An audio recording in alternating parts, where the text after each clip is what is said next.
અરે બેમલા, ક્યાંથી ચાલી આવ છો? કઈ નહીં, બસ મોટુલીથી ચાલી આવું. તું અહીંયા શું કરસ? કાઈ નહીં, હું તો એકલો બેઠો. અહીંયા કોઈ છે તો આપણે અહીં ડાયરો કરીએ. હા, અહીંયા પેમલો ને કરસો ને પરબત ને બધે મોટુલીએ બેઠા હતા.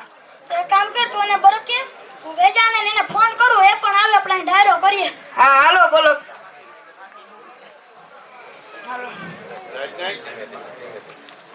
એ હાલો કરશે ને, અહીંયા આપણે અહીં ડાયરો કરીએ. અને પુંજાને ને હાજાને લેતો આવજે.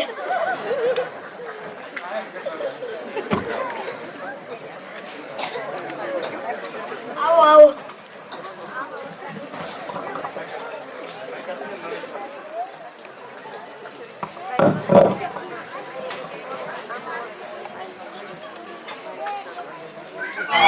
હું એલા રમલા, હમણાં હું નવા જૂની છે. એ નવી આવતી નહીં અને જૂની જાતી નહીં. ઈ હાસુ હો તારું, એ બધાયને એમ જ હોય. ગઈકાલે મેં મારી પત્નીને ફોન કર્યો કે તને પિયર ગયા 10 દિવસ થઈ ગયા, તું તો મને યાદ જ નથી કરતી. મારી પત્ની કે હોતું હશે એવું કઈ, મને ચારે બાજુ તમે જ દેખાવ છો. તુવેરની દાળમાં, ચોખાના દાણામાં, ઘઉંના લોટમાં. સાલું મને તો આંચકો લાગ્યો. હું ધણી છું કે ધનેડું? એ હા ભાઈ હા, એ કાગડા બધે કાળા જ હોય. એ તારી વાત એકદમ હાચી હો ભાઈ. એ બીજી એક વાત કહું. એકવાર હું મારા હાહરે ગયો. સાસુમાએ 8 દિવસ સુધી પાલકની ભાજી ખવડાવી ને 9મા દિવસે પૂછ્યું, એ જમાઈરાન હું બનાવું? પછી તો મેં કહી દીધું, ખેતર બતાવી દો, એ હું જાતે ચરી લઈશ.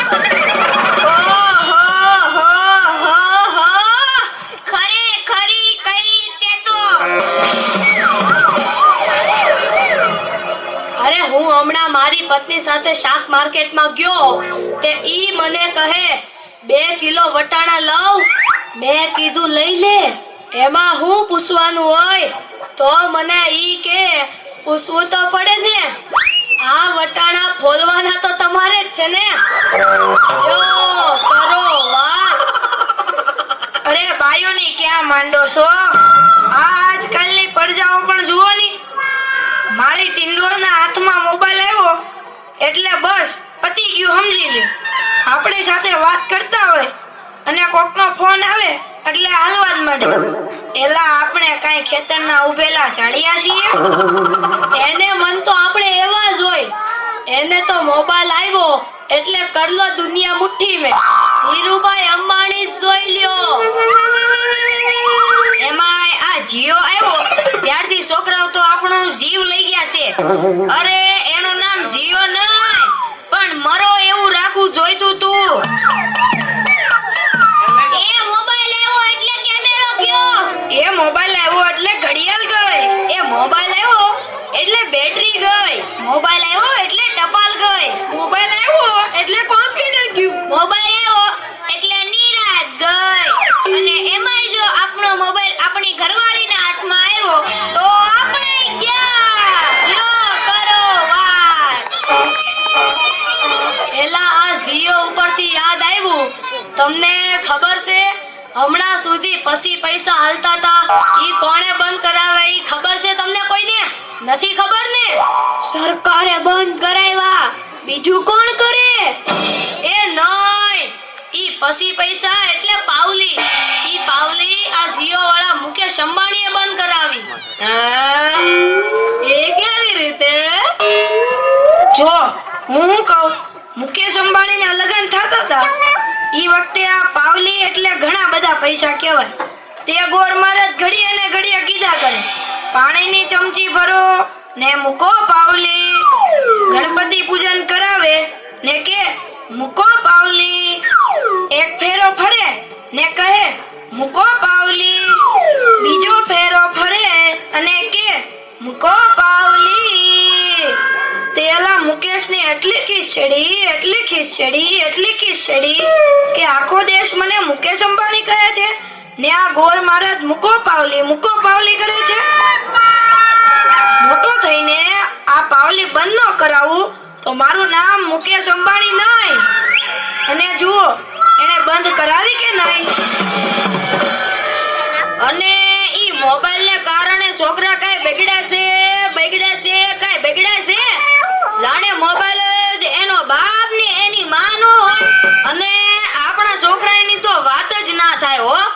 એ વરાસા મોકલ્યો હોય તો તાબીએ જઈને બેઠો હોય. અવેડાના ડાટા કાઢી નાખે એવા હોય.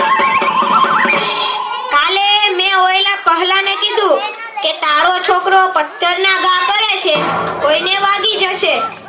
પહલો મને કે ઈ મારો છોકરો નહીં, ઈ તો મારો ભાણિયો છે. મારો છોકરો તો તારા બૂટમાં પાણી ભરે જો. એ લાટા પાટા શણગાર કરીને સ્કૂલે મોકલ્યો હોય ને ઘરે આવે ત્યારે પલળેલ કાગડા જેવો થઈ ગયો. મારા ટીનિયાને સાહેબે પૂછ્યું કે 15 ફળના નામ બોલ. ટીનિયો કે એક સફરજન, બીજું એક ચીકુ, એક ત્રીજું પપૈયું અને 1 ડઝન કેળા. થઈ ગયા ને 15 ફળ. લ્યો કરો વાત. અરે આપણા છોકરાની વાત મૂકો તડકે, આપણી જ વાત કરો ને. અરે છોકરાનો જન્મ થાય એટલે એની માં કે નાક તો મારા જેવું છે, બાપો કે એની આંખો મારા જેવી છે, કાકો કે એના વાળ મારા જેવા છે હો, મામો કે હાસ્ય મારા જેવું છે. એ છોકરો મોટો થઈને જ્યારે ના કરવાનું કરે ત્યારે બધાય કે ખબર નહીં આ હરામખોર કોના જેવો છે. એ લ્યો તોય સૌના ઘરે જાય.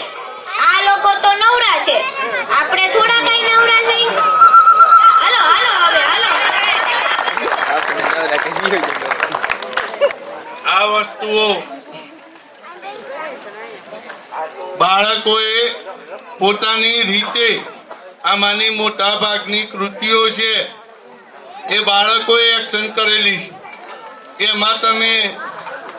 એમાંથી ઓળખી શકો કે કોનો અભિનય શું છે, ખ્યાલ આવે કેટલી છૂટથી બોલી શકે.